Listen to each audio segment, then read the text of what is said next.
فولی وجہ کا شطر المسجد الحرام، کہ اپنا جو چہرہ ہے وہ مسجد حرام کی طرف پھیر دو۔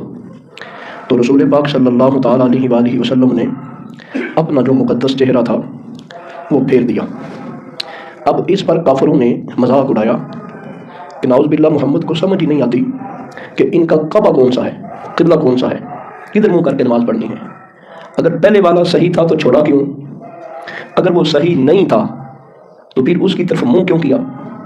سرکار پہلے کعبہ شریف کی طرف منہ کر کے نماز پڑھتے تھے، جب مدینہ منورہ آ گئے تو شروع کے سرکار دو عالم صلی اللہ علیہ وسلم نے کوئی 16-17 ماہ بیت المقدس کی طرف منہ کیا، پھر کعبے کی طرف کیا، تو اس پر انہوں نے یہ مذاق اڑایا۔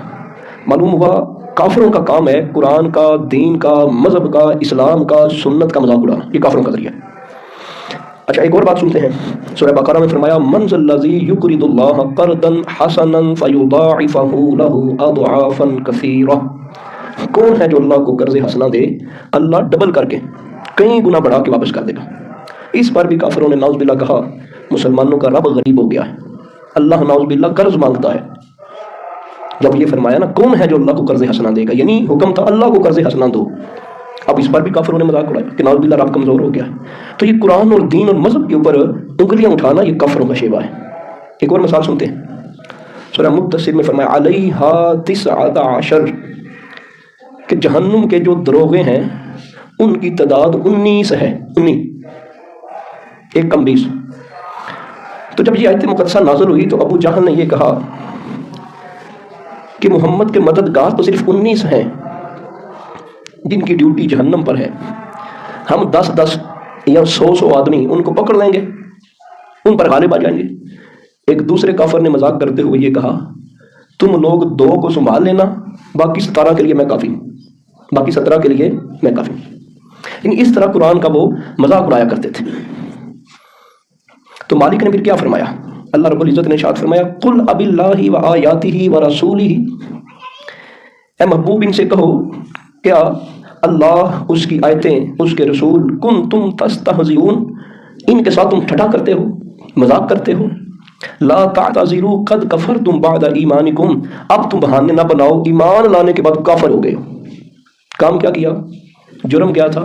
قرآن کا مذاق۔ تو قرآن سے منہ پھیر لینا بھی ایک جہت میں یہ مذاق ہے، قرآن سے اعراض، قرآن سے منہ نہیں پھیرنا، قرآن مقدس سے دوری نہیں اپنانی، قرآن کریم کی تعلیم سے دور نہیں ہونا، قرآن پر عمل کرنے کے اعتبار سے دور نہیں ہونا۔ مالک نے ارشاد فرمایا ذالک جزاؤہم جہنم بما کفروا واتخذوا آیاتی ورسلی ہزوا، جب مالک جہنم کی سزا سنائے گا تو فرمائے گا یہ اس لیے ہے انہوں نے کفر کیا، میری آیات اور رسولوں کا مذاق اڑایا، قرآن کا مذاق، کفر کیا، رسول پاک صلی اللہ علیہ وسلم کا بھی مذاق اڑایا، اور فرمایا وَإِذَا عَلِمَ مِنْ آیَاتِنَا شَيْئًا اتَّخَذَهَا هُزُوًا أُولَٰئِكَ لَهُمْ عَذَابٌ مُهِينٌ، جب ہماری آیات میں سے کوئی بات اس کے علم میں آئی تو وہ اس کا مذاق اڑانے لگتا ہے کافر بندہ، ایسے لوگوں کے لیے قیامت کے روز رسوا کن عذاب ہے۔ یہ تقریباً 6 آیتیں ہم نے پڑھی جن میں کافروں کے مثالوں انہوں نے مذاق کیسے کیسے کیا، ان کی مثالیں بھی بیان کر دی۔ کعبہ تبدیل ہوا تو تھا، پھر انہوں نے کہا محمد کو نعوذ باللہ نہیں پتا کہ قبلہ کون سا ہے۔ قرض کی آیت نازل ہوئی تو کہا اللہ نعوذ باللہ غریب ہے۔ اسی طرح جہنم کے دروغوں کی بات ہوئی تو کہا ہم 19 کا مقابلہ کر لیں گے، یہ قرآن کا مذاق اڑایا۔ تو اللہ پاک نے پھر مختلف مقامات پہ فرمایا کافروں کے جہنم میں جانے کا ایک بڑا سبب یہ ہے کہ وہ قرآن کا مذاق اڑاتے ہیں۔ تو آج اس زمانے میں شرعی جو مسئلہ ہے، جو بھی شرعی مسئلہ ہے، وضو کا ہو، نماز کا ہو، غسل کا ہو، جو بھی ہو، تجارت کا ہو، سود کا ہو، لین دین کا ہو، وہ سارے قرآن سے استفادہ کیے ہوئے ہیں، وہ قرآن سے حاصل کیے گئے ہیں، حدیث سے نکالے گئے ہیں۔ تو ان کا مذاق بھی گویا کہ ہم کہہ سکتے ہیں قرآن کا مذاق ہے۔ تو قرآن سے منہ پھیرنے کی سزا کیا ہوئی؟ اعراض کرنے کی سزا کیا ہوئی؟ سزا یہ ہوئی کہ اللہ ناراض ہو جائے گا، جہنم میں سخت عذاب دے گا۔